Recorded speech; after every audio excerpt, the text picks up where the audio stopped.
अस्सलाम वालेकुम students, welcome back students. Last video lecture में हमने एक्सरसाइज 1.1 को कंप्लीट डिस्कस किया था।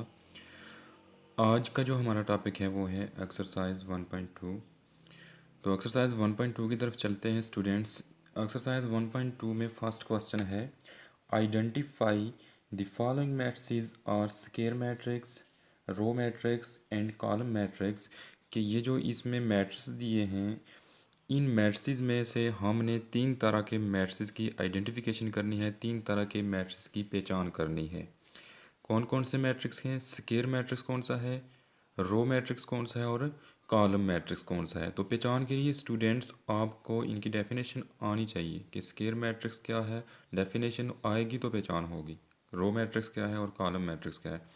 तो स्क्वायर मैट्रिक्स जिसमें number of rows equal to number of column हो, रो मैट्रिक्स जिसमें सिर्फ एक ही रो हो, कॉलम मैट्रिक्स जिसमें सिर्फ एक ही कॉलम हो। तो चलते हैं। फर्स्ट है हमारे पास ए मैट्रिक्स 3 4 5 0। तो इसमें अगर आप देखें नंबर ऑफ रोज ये है R1 और ये है R2। और इसी तरह अगर इसके नंबर ऑफ कॉलम देखें C1 और ये है C2। यानी कि इसमें दो रोज़ और दो कॉलम हैं, number of rows equal to number of column. इसलिए ये जो हमारा मैट्रिक्स होगा, इस मैट्रिक्स को हम नाम देंगे, इसका जो हम आंसर लिखेंगे वो क्या लिखेंगे कि स्क्वायर मैट्रिक्स। Square matrix. उसके बाद बी देखें, इसमें सिर्फ एक ही कॉलम है ऊपर से नीचे, तो इस मैट्रिक्स का नाम हो जाएगा कॉलम मैट्रिक्स। आंसर में सिर्फ लिखेंगे कॉलम मैट्रिक्स। इसके बाद है सी मैट्रिक्स। हमने तीन तरह के मैट्रिक्स बताने हैं, स्क्वायर, रो और कॉलम। अब इसमें अगर देखें तो इसकी रोज़ हमारे पास दो हैं और कॉलम तीन हैं। रोज़ कॉलम इक्वल नहीं है, इसकी डेफिनेशन होती है कि ये रेक्टेंगुलर है। लेकिन रेक्टेंगुलर यहाँ हमें पूछा नहीं है, हमने सिर्फ तीन तरह की पहचान करनी है, इसको आपने कुछ नहीं करना। नेक्स्ट में देखें, नेक्स्ट भी ना स्क्वायर है, ना ही ये कॉलम है और ना ही ये रो है, तो लिहाजा इसको भी छोड़ देंगे। ई की तरफ आए तो ई में देखें सिर्फ एक ही रो है, ई मैट्रिक्स हमारे पास ये क्या होगा फिर, रो मैट्रिक्स।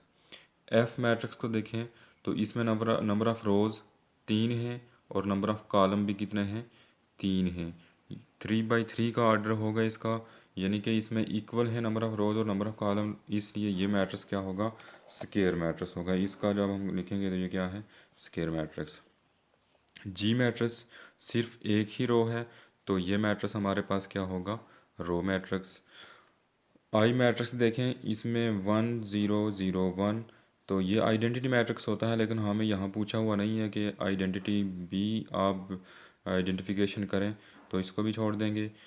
आगे देखें ओ मैट्रिक्स है या zero matrix, 0 0 all elements zero हैं, तो इसलिए इसे ज़ीरो मैट्रिक्स और नल मैट्रिक्स कहते हैं, ये भी हमसे पूछा हुआ नहीं है।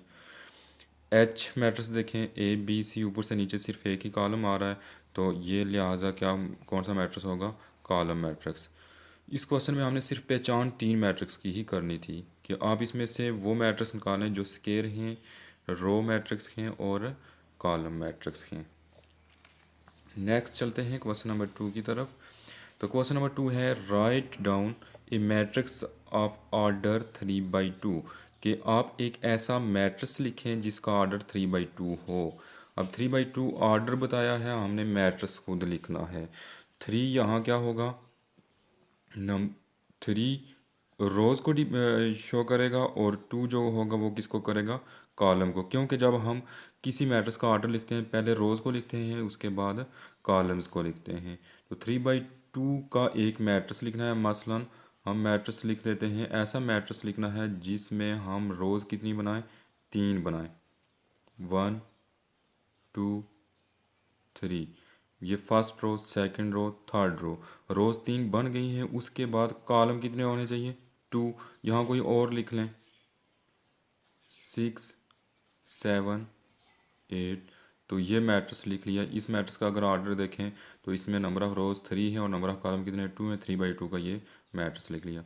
आगे मैट्रिक्स 2/2 का लिखना है, यानी कि ऐसा मैट्रिक्स लिखें जिसमें कॉलम्स और कतारों की तादाद आपस में क्या हो, इक्वल हो, 1 2 4 5। देखें 2 बाई 2 आर्डर का लिखना था, 2 रोज़ और 2 कॉलम। ये देखें R1 R2 और ये C1 C2। उसके बाद 2/3 यानी कि ऐसा मैट्रिक्स लिखना है, मसलन हम इसी को लिख लेते हैं। मसलन ए मैट्रिक्स, रोज़ हमारे पास कितनी होनी चाहिए, 2 होनी चाहिए, 1 4, और कॉलम कितने होने चाहिए, 3 होने चाहिए, 4 6 7 8। ये मैट्रिक्स लिख लिया। इसमें देखें ऊपर से नीचे 3 कॉलम है और दाएं से बाएं 2 रोज़ हैं। इसका ऑर्डर क्या हो जाएगा, 2/3। आगे है हमारे पास मैट्रिक्स 3/3। 3/3 का लिखने के लिए यहाँ ऊपर एक एग्जाम्पल वो दिया हुआ था क्वेश्चन एफ में, आपने दोबारा और कोई भी इसके अलावा लिख सकते हैं। लेकिन अगर आप इसको भी देखें कि इसमें देखें 3 रोज़ और 3 कॉलम है, ये इसका अगर ऑर्डर बताना हो तो इसका ऑर्डर क्या है, 3/3। यहाँ अगर आपने ऑर्डर 3/3 का कोई लिखना है तो ये एलिमेंट भी लिख सकते हैं इनके अलावा, और कोई एलिमेंट अगर आप अपनी तरफ से लिखना चाहें तो लिख सकते हैं। ये क्वेश्चन नंबर 2 था। इसके बाद चलते हैं क्वेश्चन नंबर 3 की तरफ। तो क्वेश्चन नंबर 3 है right order of the following matrices. अब यहाँ हमें ऑर्डर दिए थे ऊपर वाले क्वेश्चन में, और ऑर्डर से हमने मैट्रिक्स लिखे हैं। अब हमें मैट्रिक्स दिए हैं, मैट्रिक्स से हमने क्या लिखना है, ऑर्डर लिखना है।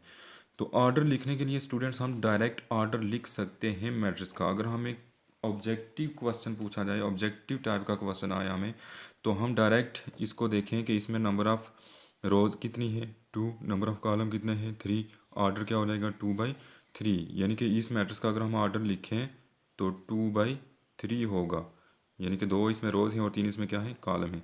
इसका ऑर्डर लिखें 1 2 3, 3 इसमें रोज़ हैं, 1 2 3, 3 इसमें कॉलम है, यानी कि इसका ऑर्डर क्या होगा, 3/3। इस तरह डायरेक्ट भी हम लिख सकते हैं। अगर ऑब्जेक्टिव में पूछा हो तो डायरेक्ट बता सकते हैं।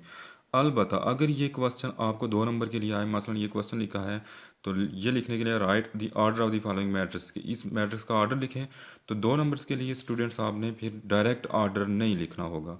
इसके लिए आपने पहले 2 चीज़ें बतानी हैं कि इस मैट्रिक्स में रोज़ कितनी है, इस मैट्रिक्स में कॉलम कितने हैं, फिर इसका ऑर्डर लिखना है।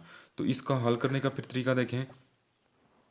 Number of rows in matrix A equal to M equal to 2, कि मैट्रिक्स ए में नंबर ऑफ रो कितनी है, 2।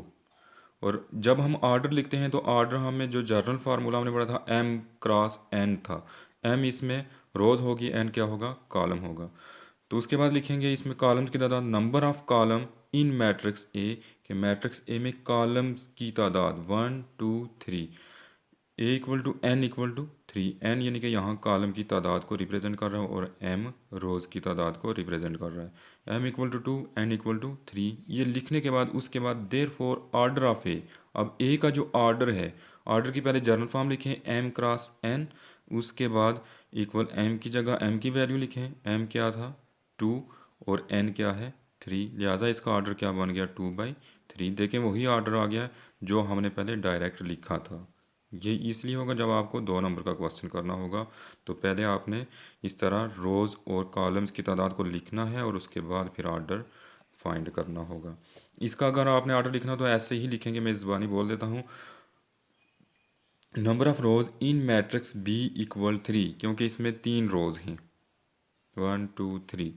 और दूसरा लिखना है number of column in matrix A equal to N equal to 3, कि इस बी मैट्रिक्स में जो कॉलम्स की तादाद है वो भी कितनी है, 3 है। देयरफॉर जब इसका ऑर्डर लिखेंगे तो 3/3 इसका ऑर्डर होगा। ओके, अल्लाह हाफिज़। यहाँ तक ये 3 क्वेश्चन आज हमने किए हैं। इन 3 क्वेश्चन में जिस किसी को कोई मसला, कोई प्रॉब्लम सामने आता है या किसी किस्म का भी कोई क्वेश्चन पूछना हो तो दोबारा मुझसे पूछ सकते हैं या फिर कमेंट में मुझे बता सकते हैं। अल्लाह हाफिज़।